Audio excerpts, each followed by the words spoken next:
Boundary আছে। এটাই হলো আমাদের আব্বাজান নবী করিম সাল্লাল্লাহু আলাইহি ওয়াসাল্লামের স্ত্রী খাদিজা রাদিয়াল্লাহু তাআলা আনহার কবর। এই যে বরাবর ঠিক মাঝখানে একটা, হ্যাঁ মাঝখানে একটা।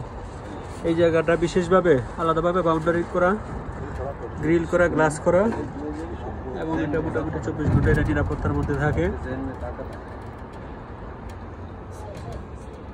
হাজি সাহেবরা, এই যে ভিতরে একটা সাদা বাউন্ডারি, সাদা বাউন্ডারি দেখছেন? সাদা বাউন্ডারির ভিতরে কি?